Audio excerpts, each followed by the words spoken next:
Hi friends, welcome to the YouTube channel Vasani sir chemistry. सौथी पहला तो मारी चैनल ने सब्सक्राइब करी दो तथा बाजू में आपेला बेल आइकन ने दबाववानुं भूलशो नहीं। आपणे उष्मागतिशास्त्रनी अंदर आपणे अगत्यना पर्यायो भणी रह्या छे। एमां आपणे याद करीए तो लास्ट विडियो लेक्चर में आपणे प्रणाली अने तेना प्रकारो विषे भण्या हता। हवे आ विडियो लेक्चरनी पहली थियरी में आपणे 3 पर्यायो भणीशुं। एक प्रणालीनुं अवस्था चल कोने कहेवाय, अवस्था विधेय कोने कहेवाय अने पथ विधेय कोने कहेवाय। त्रणेय एक ज थियरी में आपणे लई लईए। चलो एमांथी सौथी पहेलुं पद आपणे समजावीए। प्रणालीनुं अवस्था चल, प्रणालीनुं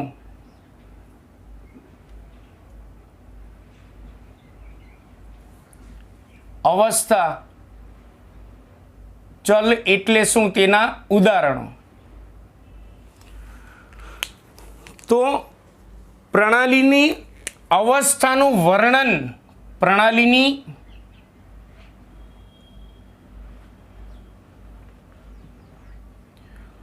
अवस्थानुं वर्णन करती राशिओ जे होय एने प्रणालीना अवस्था चल कहेवाय। अथवा तो जे राशिओ प्रणालीनी अवस्थानुं वर्णन करे तेने प्रणालीना अवस्था चल कहेवाय।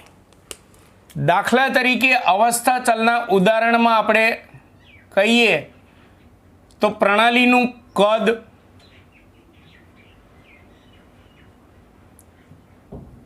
बीजू प्रणालीनुं दबाण। जो वायुरूप प्रणाली होय तो दबाण, पछी प्रणालीनुं तापमान,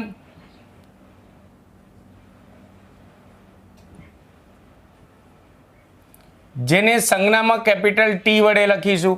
प्रणालीनो जथ्थो आपणे मोल में लईशुं, मोल स्मॉल एन। तो आ चारे चार एवी राशिओ छे कि जे प्रणालीनी अवस्थानुं संपूर्ण वर्णन करे छे। जो आ राशिओमां फेरफार थाय तो प्रणालीनी अवस्था बदलाई जाय छे।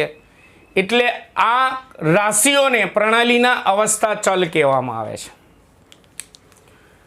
चलो पछी बीजू आवशे अवस्था विधेय। आ त्रणेय पदोमांथी सौथी वधु आपणे उपयोगमां लईशुं तो ए अवस्था विधेय छे। आ चेप्टरना आगळ ज्यारे प्रश्नो भणीशुं त्यारे अवस्था विधेय आ शब्द वारे घड़ी आवशे। आ अवस्था विधेय एटले शुं एनी व्याख्या हूँ समजावुं एक उदाहरण द्वारा। व्याख्या हूँ पछी बोलीश, पेला उदाहरण समझो। दाखला तरीके पहलू उदाहरण। चलो आपणे फिजिक्सनुं पहला उदाहरण लईए। तो अहींया आकृति दोरीने समजावुं छुं, तमारे आकृति दोरवानी नथी। धारो के आ कोई एक सपाटी छे। आ सपाटी पर एम दळ धरावतो कोई एक पदार्थ पड़ेलो छे अने आ सपाटी ए आपणी मूळ सपाटीथी एच ऊंचाईए आवेली सपाटी छे। मूळ सपाटीथी एच ऊंचाईए आवेली सपाटी छे। हवे आ एम दळ धरावता पदार्थने मारे एच ऊंचाईए लई जवो छे। अहींया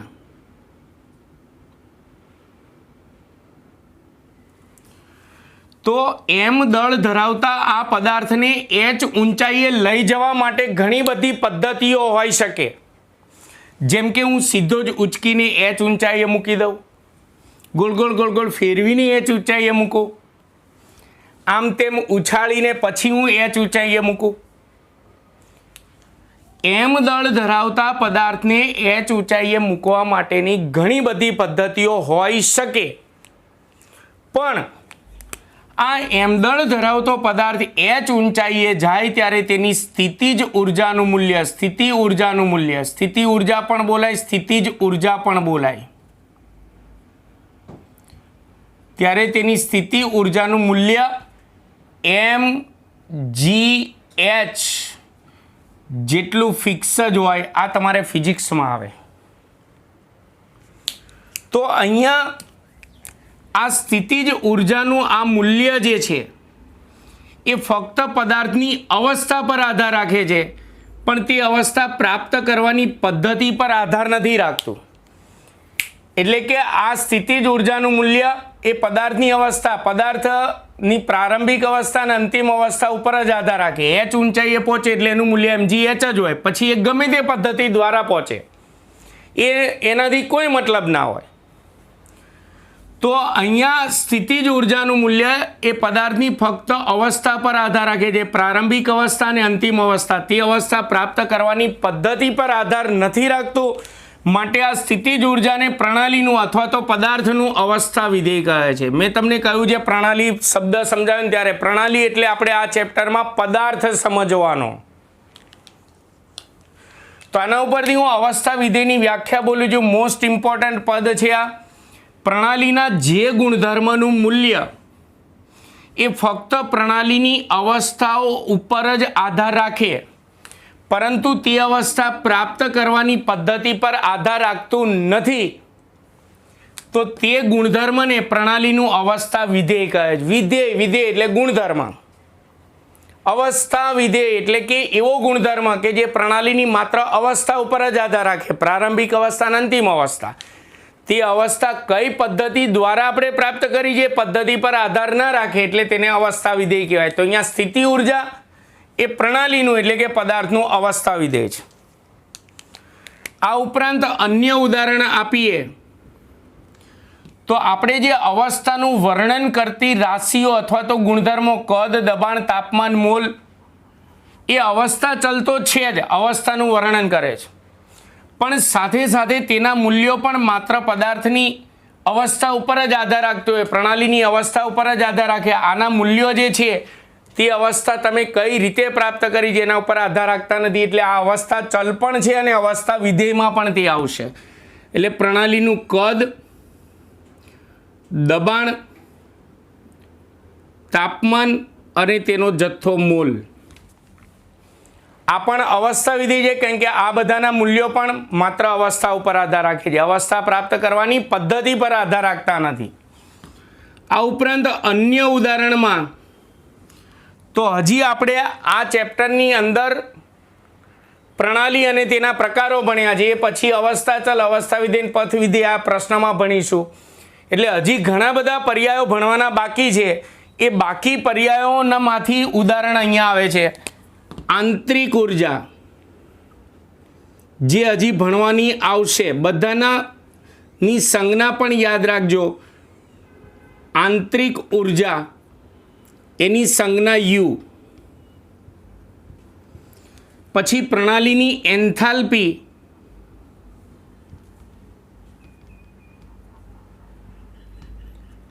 જેની સંજ્ઞા છે H.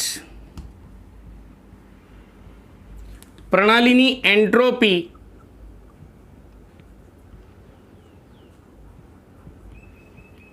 જેની સંજ્ઞા છે S. અને પ્રણાલીની મુક્ત ઉર્જા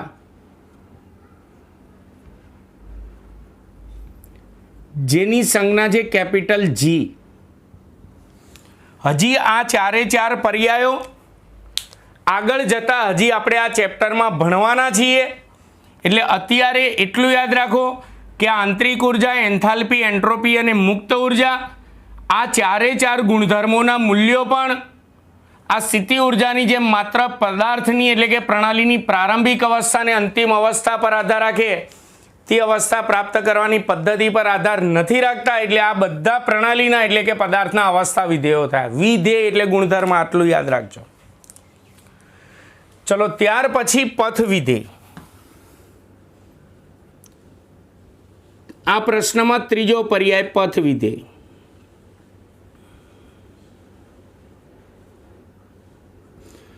નામ ઉપરથી ખબર પડી જાય. પથ એટલે કે માર્ગ, તબક્કા.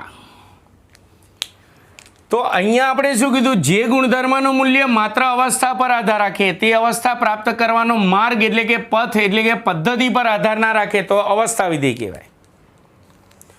પણ અહીંયા નામ ઉપરથી ખબર પડી જવું જોઈએ, પ્રણાલીના જે ગુણધર્મોનું મૂલ્ય એ પ્રણાલીની અવસ્થા ઉપર તો આધાર રાખે જ, પરંતુ તે અવસ્થા કયા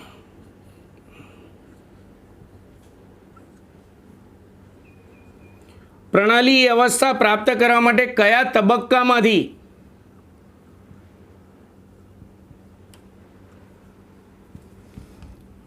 પસાર થાય છે તે તબક્કા ઉપર પણ આધાર રાખે. એટલે કહેવાનો મતલબ કે તે પદ્ધતિ ઉપર પણ આધાર રાખે, તે પથ ઉપર પણ આધાર રાખે, તો તેવા વિધેયને એટલે કે તેવા ગુણધર્મને પ્રણાલીનું પથ વિધેય કહે છે. દાખલા તરીકે એની અંદર યાદ રાખજો, દાખલા તરીકે કાર્ય,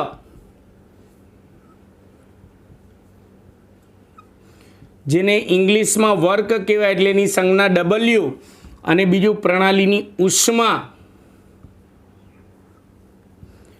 જેને આપણે સ્મોલ q વડે દર્શાવીશું વગેરે. તો આ બે ગુણધર્મો એવા છે કે જેના મૂલ્યો પ્રણાલીની અવસ્થા ઉપર તો આધાર રાખે જ, આ ઉપરાંત પ્રણાલી કયા તબક્કામાંથી પસાર થઈ રહી છે તે તબક્કા ઉપર પણ આધાર રાખે, તે પદ્ધતિ ઉપર પણ આધાર રાખે, તે પથ ઉપર પણ આધાર રાખે. એટલે આ બંને વિધેયને પ્રણાલીના પથ વિધેય કહે છે. તો આ ક્વેશ્ચનમાં આપણે 3 પર્યાયો ભણ્યા. ચલો ત્યાર પછીનો પર્યાય પ્રક્રમ એટલે શું, તેના પ્રકારો.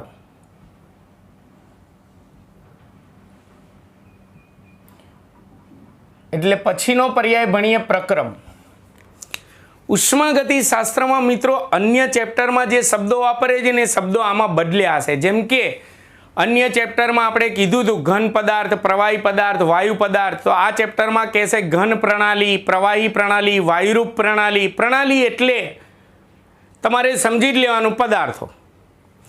તો એવી રીતે અન્ય ચેપ્ટરમાં આપણે પ્રક્રિયાઓ શબ્દ વાપરીએ, રાસાયણિક પ્રક્રિયાઓ, ભૌતિક પ્રક્રિયાઓ, એમ આ ચેપ્ટરમાં પ્રક્રમ શબ્દ વાપરવામાં આવશે. પ્રક્રમ, ભૌતિક પ્રક્રમ, રાસાયણિક પ્રક્રમ. પ્રક્રમ શબ્દ આવે ને એટલે તમારે સમજી લેવાનું પ્રક્રિયા. ચલો અન્ય ચેપ્ટરની રીતે સમજીએ તો પ્રક્રિયામાં શું થાય, પદાર્થની એક અવસ્થાનું બીજી અવસ્થામાં રૂપાંતર.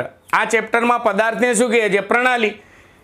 પ્રક્રિયાને શું કહે છે, પ્રક્રમ. તો પ્રક્રમ કોને કહેવાય, તો પ્રણાલીનું એક અવસ્થામાંથી બીજી અવસ્થામાં થતા રૂપાંતરણને પ્રક્રમ કહે છે. એટલે સૌથી પહેલા પ્રક્રમની વ્યાખ્યા જો આપણે આપીએ, પ્રક્રમની વ્યાખ્યા તો પ્રણાલીનું, હું અહીંયા ટૂંકમાં મુદ્દા લખીશ, પ્રણાલીનું એક અવસ્થામાંથી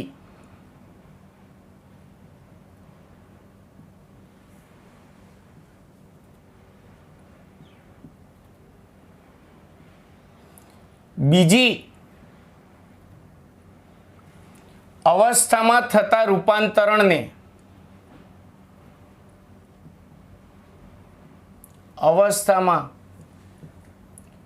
થતા રૂપાંતરણને પ્રક્રમ કહે છે. ટૂંકમાં પ્રણાલી એટલે પદાર્થ અને પ્રક્રમ એટલે પ્રક્રિયા તમારે સમજી લેવાનું. રૂપાંતરણને પ્રક્રમ કહે છે. ફરીવાર હું વ્યાખ્યા બોલું છું. પ્રણાલીનું એક અવસ્થામાંથી બીજી અવસ્થામાં થતા રૂપાંતરણને પ્રક્રમ કહે છે. ઉષ્માગતિ શાસ્ત્રમાં પ્રક્રમના મુખ્ય 3 પ્રકારો છે. એટલે આપણે આ ચેપ્ટરમાં 3 પ્રકારના મુખ્ય પ્રક્રમો ભણવાના આવે. એમાં પહેલું પ્રક્રમ સમતાપી પ્રક્રમ, પહેલો પ્રકાર.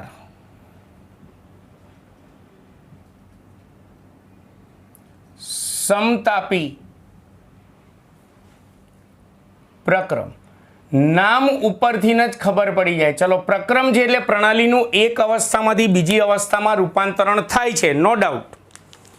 પણ સમતાપી પ્રક્રમ હોય તો એ દરમિયાન પ્રણાલીનું જ્યારે એક અવસ્થામાંથી બીજી અવસ્થામાં રૂપાંતરણ થતું હોય તે દરમિયાન પ્રણાલીનું તાપમાન અચળ જળવાઈ રહે, તાપમાન સમાન જળવાઈ રહે, અચળ જળવાઈ રહે. તેને સમતાપી પ્રક્રમ કહેવાય છે. એટલે પ્રણાલીનું એક અવસ્થામાંથી, આની વ્યાખ્યા બોલું છું, પ્રણાલીનું એક અવસ્થામાંથી બીજી અવસ્થામાં થતા રૂપાંતરણ દરમિયાન જો પ્રણાલીનું તાપમાન અચળ જળવાઈ રહે,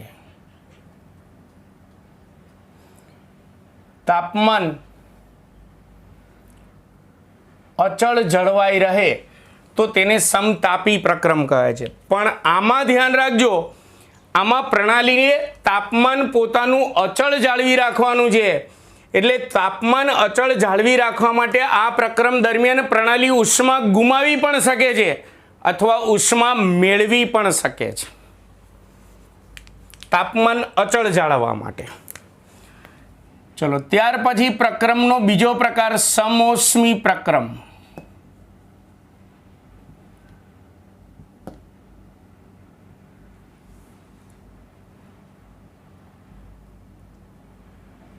સમોષ્મી પ્રક્રમ નામ ઉપરથી ખબર પડી જાય. સમોષ્મી એટલે આ પ્રક્રમ દરમિયાન પ્રણાલીની ઉષ્મા અચળ જળવાઈ રહે. ઉષ્મા અચળ જળવાઈ રહે એટલે એનો મતલબ કે એક અવસ્થામાંથી બીજી અવસ્થામાં, પ્રણાલીનું એક અવસ્થામાંથી બીજી અવસ્થામાં થતા રૂપાંતરણ દરમિયાન પ્રણાલી ઉષ્મા મેળવે કે ગુમાવે નહીં. પ્રણાલી ઉષ્મા મેળવે કે ઉષ્મા ગુમાવે નહીં.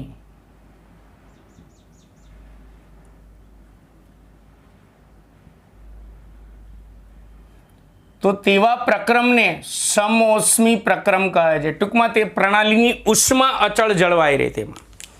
પણ સમતાપીમાં તાપમાન અચળ જાળવવા માટે પ્રણાલી શું કરે? ઉષ્મા ગુમાવી પણ શકે, ઉષ્મા મેળવી પણ શકે. અને સમોષ્મી પ્રક્રમમાં ઉષ્મા મેળવે પણ નહીં, ગુમાવે પણ નહીં. એના પણ આ પ્રક્રમ દરમિયાન તાપમાન બદલાઈ શકે છે, તાપમાનમાં ફેરફાર થઈ શકે છે, કારણ કે એને ઉષ્મા મેળવવાની પણ નથી, ઉષ્મા ગુમાવવાની પણ નથી. અને ત્રીજું પ્રક્રમ આવશે સમદાબી પ્રક્રમ.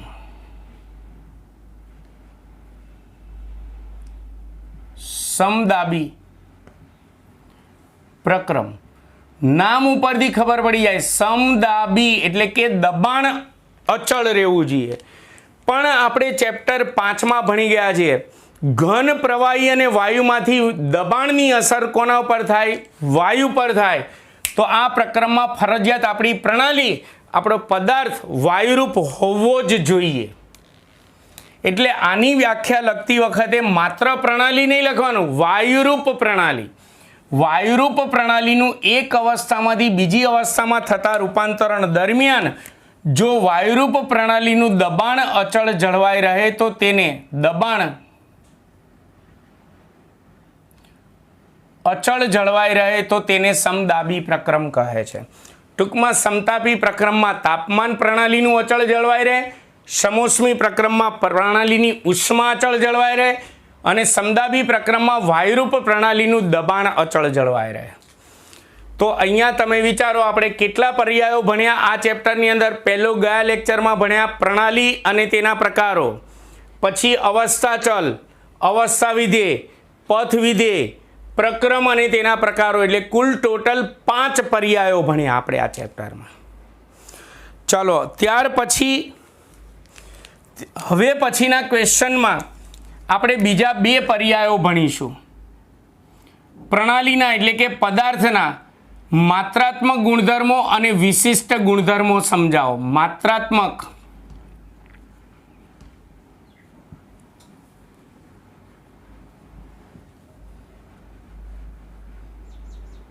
ગુણધર્મો અને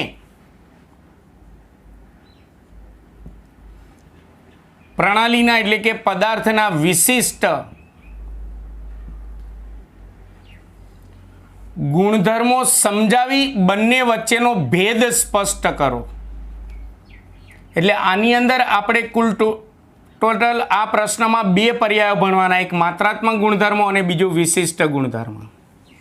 આ ચેપ્ટરમાં આ રીતે પહેલા બધા પર્યાયો ક્લિયર કરવાના, પછી આપણે આ ચેપ્ટરની અંદર ઉષ્માગતિશાસ્ત્રની અન્ય થિયરીઓ ભણીશું.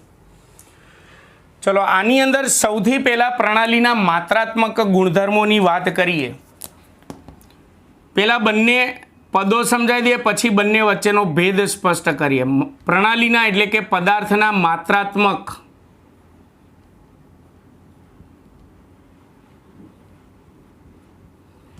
ગુણધર્મો. જો એક સિમ્પલ પહેલા માત્રાત્મક ગુણધર્મો અને વિશિષ્ટ ગુણધર્મનું એક સિમ્પલ ઉદાહરણ આપું.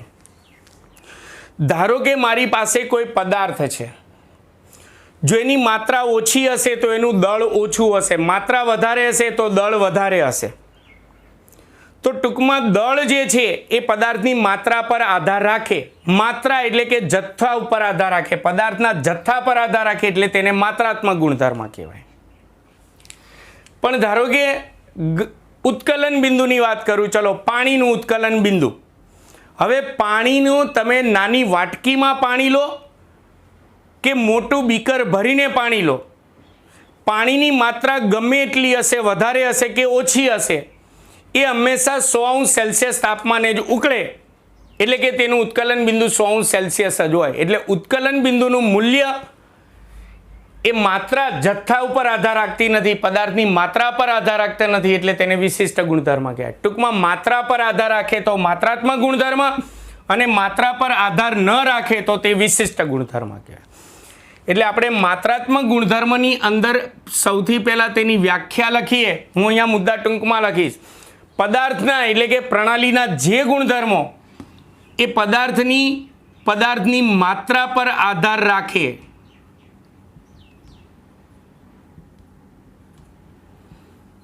પદાર્થની માત્રા અથવા તો પદાર્થના જથ્થા પર આધાર રાખે,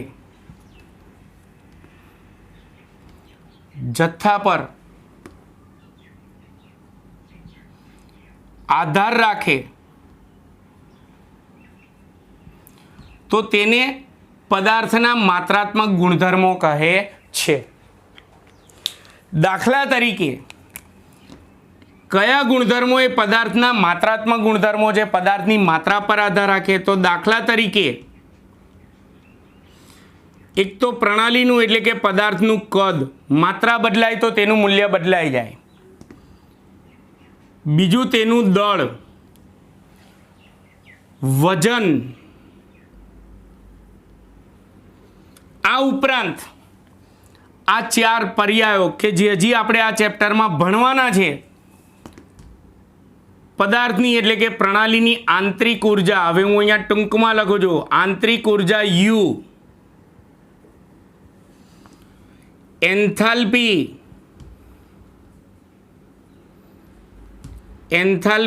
H, પદાર્થની એટલે કે પ્રણાલીની એન્ટ્રોપી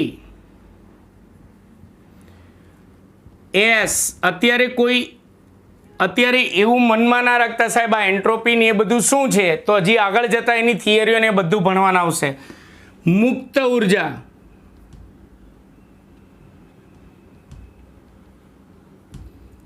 કેપિટલ G.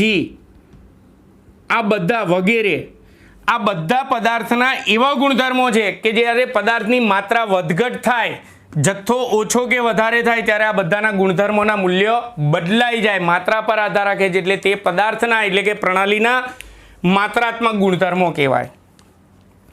ચલો પછીનો મુદ્દો, પ્રણાલીના આ માત્રાત્મક ગુણધર્મો જે છે એ મોટા ભાગે પ્રતિ મોલ એકમમાં તેના મૂલ્યો મપાય છે. માત્રા પર આધાર રાખે છે એટલે પ્રતિ મોલ એટલે કે મોલ ઇન્વર્સ એકમમાં મપાય છે. એટલે જો દાખલા તરીકે યાદ કરો, એન્થાલ્પીમાં આપણે ચેપ્ટર 3માં આયનીકરણ એન્થાલ્પી, ઇલેક્ટ્રોન પ્રાપ્તિ એન્થાલ્પી આવી ગઈ. તો એનો એન્થાલ્પીનો આમ એકમ કિલો જૂલ, પણ પ્રતિ મોલમાં મપાય એટલે કિલો જૂલ પ્રતિ મોલ. એ રીતે આંતરિક ઉર્જા જનરલી જૂલમાં મપાય છે, પણ જૂલ પ્રતિ મોલ, એનો એકમ જૂલ છે પણ જૂલ પ્રતિ મોલ. અન્ડરસ્ટેન્ડ? એટલે મોટા ભાગે આ માત્રાત્મક ગુણધર્મો એ પ્રતિ મોલ એકમમાં મપાય છે.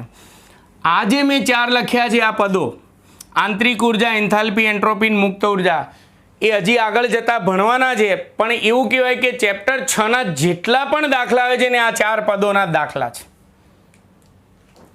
ચલો આ માત્રાત્મક ગુણધર્મ થયો. હવે વિશિષ્ટ ગુણધર્મ સમજાય પછી બંને વચ્ચેનો ભેદ સ્પષ્ટ કરીશું. એટલે નંબર 2,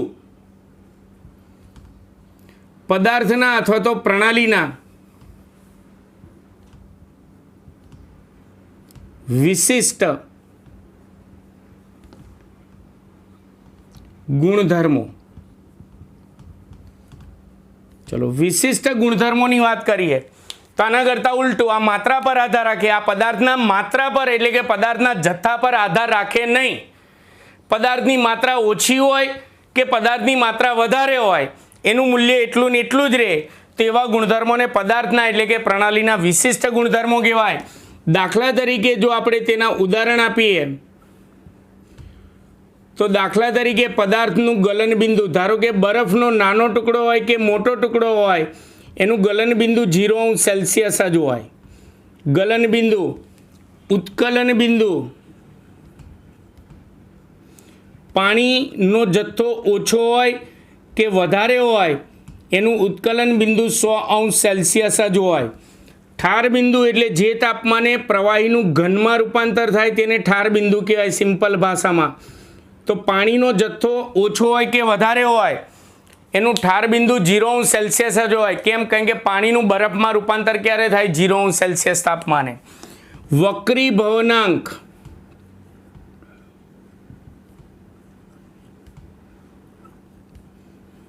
કાચનો નાનો ટુકડો હોય કે મોટો ટુકડો હોય એનો વક્રી ભવનાંક 1.33 એ ફિક્સ જ હોય.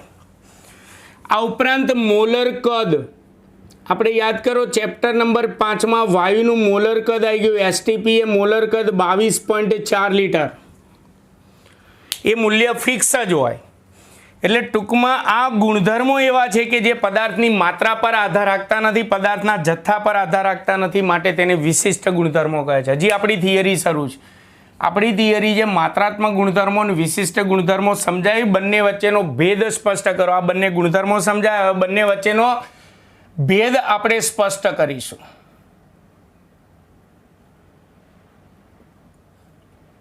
ચલો બંને વચ્ચેનો આપણે ભેદ સ્પષ્ટ કરીએ. આકૃતિ દ્વારા આપણે સ્પષ્ટ કરીશું. ધારો કે આ એક પાત્ર છે, તમારે અહીંયા બે આકૃતિ દોરવાની છે. હું એક આકૃતિમાં જ ફેરફાર કરી દઈશ.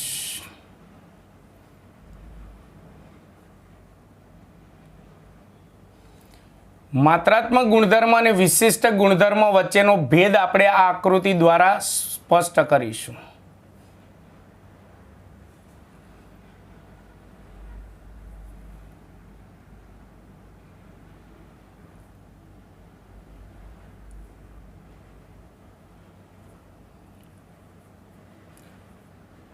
પરીક્ષામાં તમારે ફૂટપટ્ટીથી આકૃતિ દોરવાની. ચલો આ એક બંધ પાત્ર છે જેમાં મેં વી કદનો વાયુ ટી તાપમાને ભરેલો છે. એટલે પાત્રની અંદરનું તાપમાન ટી છે અને પાત્રની અંદર વાયુનું કદ વી છે. હવે જો બીજી આકૃતિ હું આમાં દોરું છું. હવે જો આ જ પાત્રના બરાબર વચ્ચોવચ્ચથી બે સરખા ભાગ કરી દો. વચ્ચે પાર્ટીશન છે એવું સમજી લો. બે સરખા ભાગ કરી દેવાના આ વાયુ પાત્રના.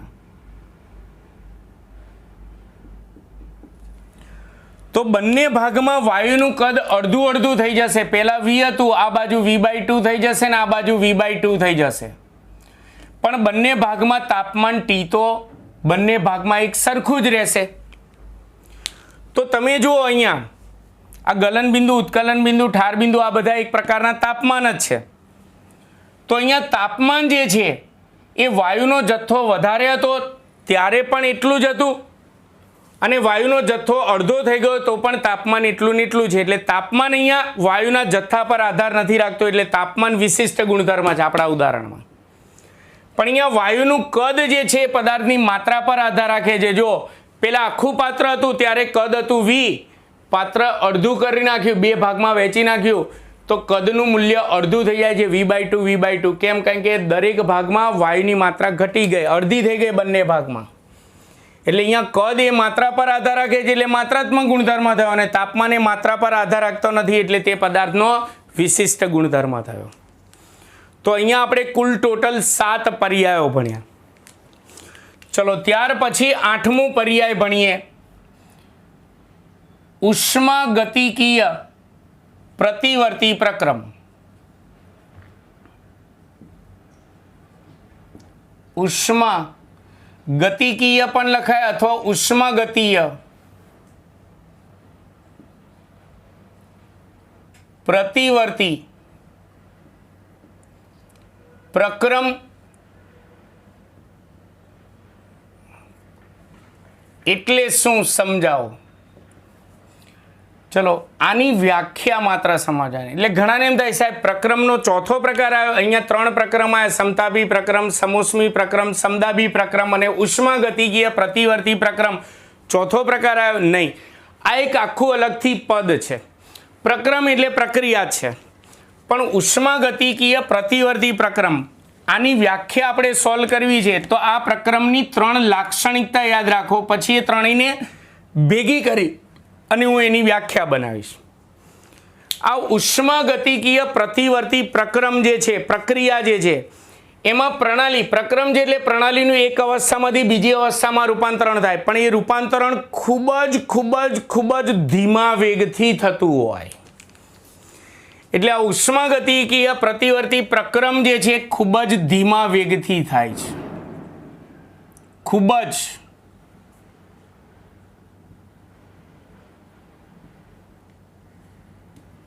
ધીમા વેગથી થાય છે. એની બીજી લાક્ષણિકતા, આ ઉષ્માગતિકીય પ્રતિવર્તી પ્રક્રમ ખૂબ જ ધીમા વેગથી થતું હોય, ખૂબ જ ધીમા વેગથી થતું હોય એ દરમિયાન એ પ્રણાલીના કેટલાક વિધેયો એટલે કે કેટલાક ગુણધર્મોમાં થતો ફેરફાર અલ્પ હોય. જેમ કે એની આંતરિક ઉર્જામાં ફેરફાર થાય પણ અલ્પ ફેરફાર થાય, એની એન્થાલ્પીમાં ફેરફાર થાય, અલ્પ ફેરફાર થાય, એન્ટ્રોપીમાં ફેરફાર થાય, અલ્પ ફેરફાર થાય. એટલે આ પ્રક્રમ ખૂબ જ ધીમા વેગથી થતું હોય છે. ઉપરાંત આ પ્રક્રમ દરમિયાન પ્રણાલીના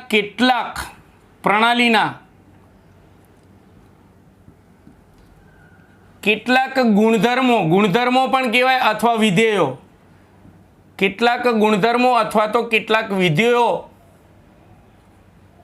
થતો ફેરફાર અલ્પ હોય છે. થતો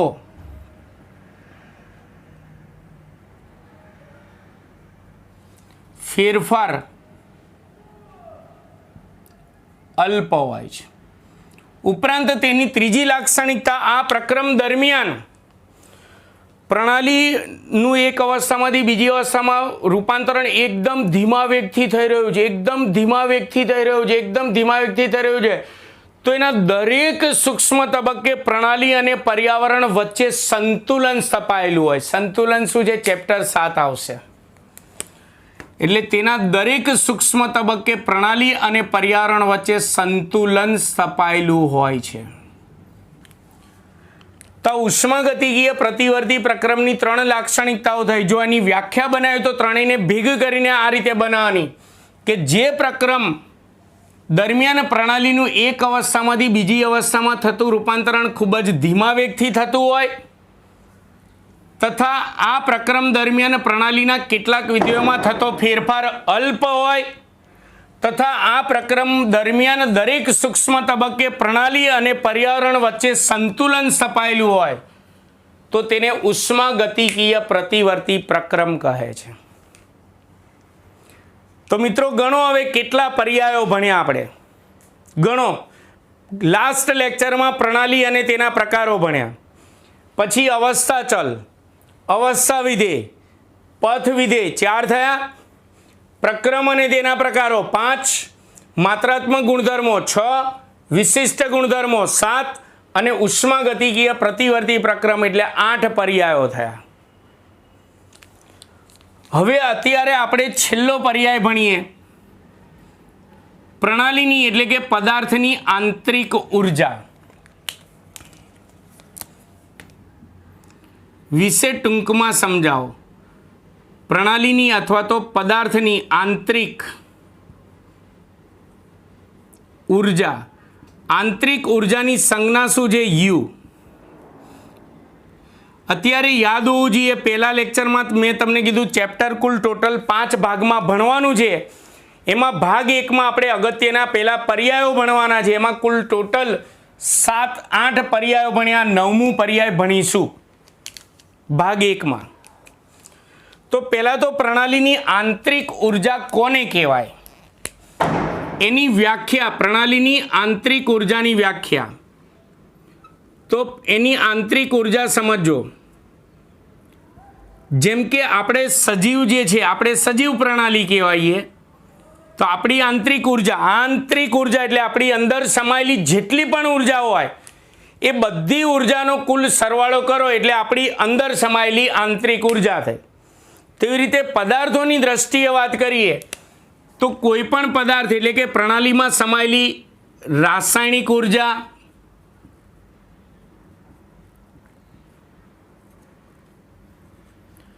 પ્રણાલીમાં સમાયેલી યાંત્રિક ઉર્જા,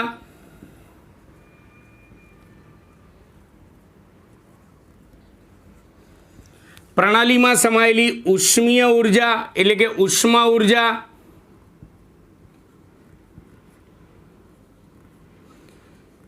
કે આ ઉપરાંત પ્રણાલીમાં સમાયેલી અન્ય ઉર્જા.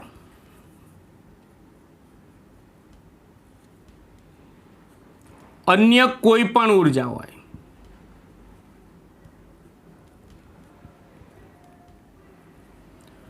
તો આ પ્રણાલીમાં સમાયેલી આ બધા જ પ્રકારની ઉર્જાનો કુલ સરવાળો કરો તેને કહેવાય પ્રણાલીની આંતરિક ઉર્જા. નામ ઉપરથી જ ખબર પડી જાય. આંતરિક ઉર્જા એટલે અંદર સમાયેલી ઉર્જા. એટલે પ્રણાલીની અંદર સમાયેલી રાસાયણિક ઉર્જા, યાંત્રિક ઉર્જા, ઉષ્મા ઉર્જા કે અન્ય કોઈ પણ પ્રકારની ઉર્જા સમાયેલી હોય તે બધી જ ઉર્જાના કુલ સરવાળાને પ્રણાલીની આંતરિક ઉર્જા યુ કહે છે. આ આંતરિક ઉર્જા થઈ.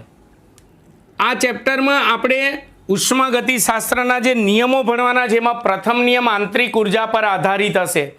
એટલે આનો બીજો મુદ્દો મોસ્ટ ઇમ્પોર્ટન્ટ છે. આપણે નેક્સ્ટ વિડીયો લેક્ચર જે આવે એ આખો આ બીજા મુદ્દા પર આધારિત હશે.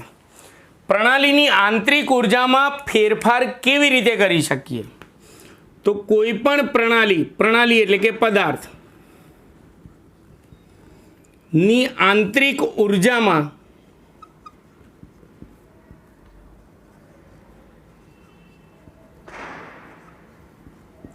ફેરફાર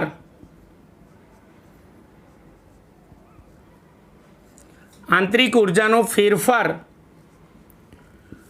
3 રીતે કરી શકાય. 3 રીતે કરી શકાય. કઈ 3 રીતે કરી શકાય?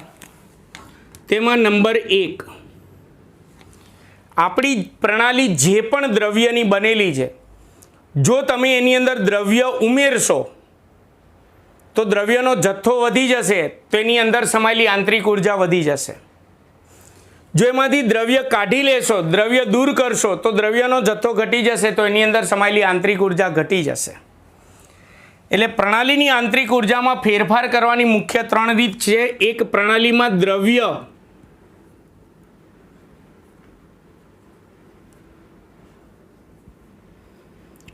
ઉમેરીને કે પ્રણાલીમાંથી દ્રવ્ય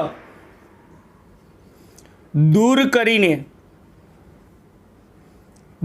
કરીને તેની આંતરિક ઉર્જામાં ફેરફાર કરી શકાય છે. આ પહેલી રીત. ચલો બીજી રીત. જો આપણે પ્રણાલી પર કાર્ય કરીએ તો તેની આંતરિક ઉર્જા વધી જશે. અથવા જો પ્રણાલી દ્વારા આપણે કાર્ય કરાવીએ તો તેની આંતરિક ઉર્જા ઘટી જશે, કારણ કે અંદરની ઉર્જા કાર્ય કરવામાં ખર્ચાશે. એટલે આંતરિક ઉર્જામાં ફેરફાર કરવાની બીજી રીત, પ્રણાલી પર કાર્ય કરીને અથવા પ્રણાલી દ્વારા કાર્ય કરાવીને. પ્રણાલી પર કાર્ય કરીને અથવા પ્રણાલી દ્વારા કાર્ય કરાવીને પ્રણાલીની આંતરિક ઉર્જામાં ફેરફાર કરી શકાય છે. એ જ રીતે ઉષ્મીય રીતે વિચારીએ તો પ્રણાલીને ઉષ્મા આપો, એને ગરમ કરો તો અંદરની ઉષ્મા ઉર્જા વધશે એટલે કુલ આંતરિક ઉર્જા વધી જશે. અથવા પ્રણાલીને ઠંડી પાડો, એમાંથી ઉષ્મા દૂર કરો. ઠંડુ ગરમ કરો એટલે ઉષ્મા આપી કહેવાય. ઠંડુ પાડો એટલે એમાંથી ઉષ્મા દૂર કરી કહેવાય. તમે ઉષ્મા દૂર કરો તો પણ તેની અંદરની કુલ આંતરિક ઉર્જા ઘટી જશે. એટલે નંબર 3, પ્રણાલીની આંતરિક ઉર્જામાં ફેરફાર કરવાની ત્રીજી રીત, પ્રણાલીને ઉષ્મા આપીને અથવા પ્રણાલીમાંથી ઉષ્મા દૂર કરીને. પ્રણાલીને ઉષ્મા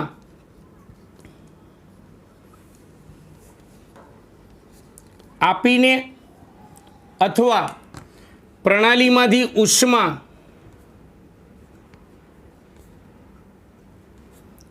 દૂર કરીને તેની આંતરિક ઉર્જામાં ફેરફાર કરી શકાય છે.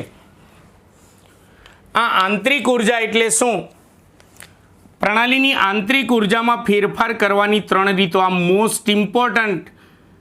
એમાં કહી દઉં, હજી આપણે ચેપ્ટરનો ભાગ 1 શરૂ છે, એમાંથી પ્રણાલીની આંતરિક ઉર્જામાં ફેરફાર કરવાની પહેલી રીત સમજાવવી પડે નહીં, કારણ કે એમાં તો સિમ્પલ લોજિક જ છે. દ્રવ્ય ઉમેરો તો આંતરિક ઉર્જા વધી જાય, દ્રવ્ય દૂર કરો તો આંતરિક ઉર્જા ઘટી જાય. તો મેઇન આ સમજવાનું છે કે આરું પ્રણાલી પર કાર્ય કરો કે પ્રણાલી દ્વારા કાર્ય કરો તો આંતરિક ઉર્જામાં ફેરફાર થાય. પ્રણાલીને ઉષ્મા આપો અથવા પ્રણાલીમાંથી ઉષ્મા દૂર કરો તો એ આંતરિક ઉર્જામાં ફેરફાર થાય. તો એ કેવી રીતે થાય? તો આપણે હવે પછીના 2 લોંગ ક્વેશ્ચન ભણીશું. એક, કાર્ય પ્રણાલી પર કાર્ય અથવા પ્રણાલી દ્વારા કાર્ય કરીને પ્રણાલીની આંતરિક ઉર્જામાં ફેરફાર કેવી રીતે કરી શકીએ કાર્ય દ્વારા. અને 2, ઉષ્મા દ્વારા, એટલે કે પ્રણાલીને ઉષ્મા આપીને અથવા તો પ્રણાલીમાંથી ઉષ્મા દૂર કરીને તેની આંતરિક ઉર્જામાં કેવી રીતે ફેરફાર કરી શકાય, ઉષ્મા દ્વારા આંતરિક ઉર્જાનો ફેરફાર. એટલે ટૂંકમાં હવે આપણે 2 લોંગ ક્વેશ્ચન આવશે. એક, પ્રણાલીની આંતરિક ઉર્જા પર કાર્યની અસર અને બીજું પ્રણાલીની આંતરિક ઉર્જા પર ઉષ્માની અસર. એમ 2 લોંગ ક્વેશ્ચન આવશે. ત્યારે આપણે ચેપ્ટરનો ભાગ 1 પૂરો થશે. તો મિત્રો, કુલ ટોટલ આપણે 8 થી 9 મુખ્ય પર્યાયો ભણ્યા. હજી એન્થાલ્પી, એન્ટ્રોપી, મુક્ત ઉર્જા એ જે તે થિયરીઓમાં એ પર્યાયો આવશે. તો હવે પછીના જે લોંગ ક્વેશ્ચન જે છે એ આપણે નેક્સ્ટ વિડીયો લેક્ચરમાં ભણીશું.